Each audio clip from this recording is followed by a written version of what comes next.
पीछे बैठी मेरी माताएं बहनें और देश का भविष्य नौजवान युवा साथियों, इतनी गर्मजोशी से आप लोगों ने स्वागत किया। मठदादू तो हमारा घर है, जब जब भी आते हैं इतना ही प्यार, इतना ही आशीर्वाद, और आज भी माला देकर, पगड़ी देकर जो मुझ जैसे छोटे से कार्यकर्ता की हौसला अफजाई की है, मैं आप सबका बहुत बहुत आभारी हूं, धन्यवादी हूं, आपका शुक्रिया। आज आपके बीच में कोई भाषण देने का मौका नहीं, केवल आपसे मिलने आए हैं, अपने परिवार का हालचाल जानने आए हैं, गांव के जो काम है उसको जानने आए हैं, जो यहाँ बैठ के निपटाए जा सकते हैं उनको निपटाने आए हैं। जो कोई ऐसे काम है जो दुष्यंत चौटाला जी के मार्फत चंडीगढ़ से होने हैं, वो भी आपके बीच में से जानकर आपके कामों को आगे बढ़ाने आपके बीच में आए हैं। वहीं जेजेपी पार्टी का स्थापना दिवस है 8 तारीख को, और उसके साथ साथ लोकसभा क्षेत्र की रैली इस बार दवाड़ी में करने का फैसला लिया गया। दवाड़ी में अगर रैली हो, सिरसा जिले के लोकसभा क्षेत्र की रैली हो, तो उसमें सबसे ज्यादा हाजिरी मठदादू गांव की होनी चाहिए। ये हमारी सबसे बड़ी उम्मीद है। आओगे कि नहीं सभी? ज्यादा से ज्यादा संख्या में, जितने आज पधारे इससे भी 3 गुना ज्यादा संख्या के अंदर रैली में पहुंचकर डॉक्टर अजय सिंह चौटाला जी के आपने हाथ मजबूत करने। वहीं सरदार प्रकाश सिंह बादल जी का बड़ा स्टैच्यू लगाने जा रहे हैं हम किलियावाड़ी दवाड़ी के बॉर्डर पे। आपको याद होगा, चौधरी देवीलाल जी के स्वर्गवास के बाद पहला स्टैच्यू जो है वो किसने लगाया था? सरदार प्रकाश सिंह बादल जी ने लगाया था। चौधरी देवीलाल का लगाया था कि नहीं लगाया था? तो अब हमारी जिम्मेवारी है हरियाणा वालों को कि सरदार प्रकाश सिंह बादल का पहला स्टैच्यू, उनकी यादगार, उनको पुष्प अर्पित कर सच्ची श्रद्धांजलि देकर हम लगाने का काम करेंगे, उन्हें याद करेंगे। तो उसके लिए भी आपने वहां पे शामिल होना है। बाकी राजनीतिक बातें मठदादू गांव के लोग बहुत समझदार हैं, मेरे से ज्यादा जानते हैं। इस कांग्रेस से तो हम इतने दुखी हैं, हमने एमएलए बना दिया गलती से। एमएलए क्यों बनाया? ये सोच के बनाया भाई केवी सिंह जी 2 चुनाव हार गए, 2 चुनाव हार गए तो भावना हो गई भाई इनके बेटे को जिता दो, एक मौका दे दो। और अजय सिंह जी या नैना जी चुनाव नहीं लड़ रही थी क्योंकि अपने को पार्टी खड़ी करनी थी। अगर दवाड़ी में ही चुनाव लड़ते तो जेजेपी को कौन खड़ा करता? आप मेरी बात से वो रखते होंगे। पार्टी खड़ी करने के लिए घर से बाहर निकल करके चुनौती लेनी पड़ती, तो बारडा जाना पड़ा, दुष्यंत जी को उचाना जाना पड़ा, और तभी अपनी आज ये है कि 10 सीट अपनी पार्टी की जीत के आए। मगर पीछे कांग्रेस को मौका दे दिया, वो भावना में दे दिया। मगर हमारी भावना के साथ इन कांग्रेसियों ने खिलवाड़ किया। क्या खिलवाड़ किया?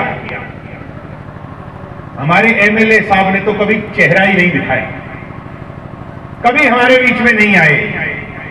बनाया तो ये सोच के था कि नौजवान है, हमारे बीच में रहकर हमारे काम करेंगे, मगर दवाड़ी से ज्यादा बताते हैं अपने ससुराल वालों का एमएलए बन के रह गया, अबोर वालों का। यही बात है कि नहीं है? यहां नहीं आते, ये तो अपने ससुराल का एमएलए है। और बीजेपी का जो जिला अध्यक्ष है वो लगते तो मेरे चाचा जी हैं, मगर मेरे चाचा ने हमारे बीच के भाईचारे को कितना बिगाड़ने का काम किया। और मेरा चाचा तो दोनों हाथों से ये सोच के भाई राज का जिला अध्यक्ष हो, कहीं कोई कमीशन खोरी के अंदर सबसे पहला नाम आता है तो आदित्य जी का नाम आता है। हर चीज के अंदर कमीशन खोरी कर दोनों हाथों से लूटने ठगने का काम कर रहे हैं। तो बीजेपी कांग्रेस पार्टी से दोनों से दुखी हैं और याद कर रहे हैं दवाड़ी के लोग अजय सिंह जी के टाइम को। अजय सिंह जी को जेल हुई तो उसके बाद नैना जी को बनाया। मेरी माता जी को तो राजनीति आती नहीं थी, वो आपके बीच में जब आई थी तो ये कह के आई थी, दवाड़ी वालों जैसे मुझे बताओगे मैं तो वैसे करते जाऊंगी। मेरी माता जी ने, आप ईमानदारी से ये बताओ कि कभी किसी में भेद किया क्या? कभी कोई जाति पाति का भेद किया क्या? कभी ये भी नहीं पूछा होगा कि रणदीप ये बता दे ये अपनी पार्टी के हैं या ये अपने से पराए हैं? कभी नहीं पूछा।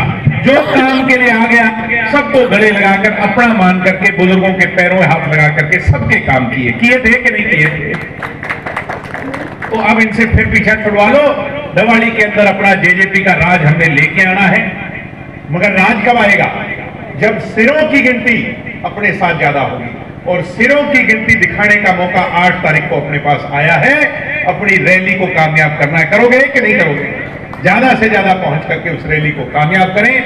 दुष्यंत चौटाला को मुख्यमंत्री बनाना हमारा लक्ष्य है, हमारी जिम्मेवारी है, क्योंकि हुड्डा अगर मुख्यमंत्री बन गया खुदा ना खास्ता तो फायदा होगा रोहतक वालों का, अगर कोई और बनेगा तो कहीं और का फायदा होगा। हमारा फायदा एक ही तरीके से हो सकता है जब दुष्यंत चौटाला हरियाणा का मुख्यमंत्री बने, चंडीगढ़ में हमारी पूरी सरकार बने। उस लक्ष्य के आपने काम जो बताए, अब काम तो आपके गांव के वैसे बहुत हुए भी हैं और बहुत सारे काम होने भी हैं।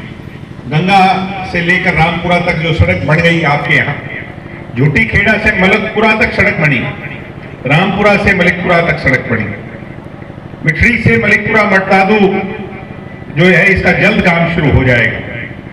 और भी जो ब्लॉक समिति के बहुत सारे काम हुए, पंचायती राज के बहुत सारे काम हुए हैं आपके बीच में। मैं तो ये कहता हूं कि अभी भी 1 साल बाकी है। जो जो काम मटदादू वाले देंगे उनको पहली कलम से पूरा करवाने का काम दुष्यंत जी की। मगर आप भी मजबूती से 36 बिरादरी के लोग, सारा मेरा परिवार, सारा गांव दुष्यंत चौटाला का मजबूती से साथ दे, अपने और पराये की पहचान करें और जेजेपी को आगे बढ़ाने का काम करें। बहुत बहुत धन्यवाद। जय हिंद, जय भारत। वाहिगुरु जी का खालसा, वाहिगुरु जी की।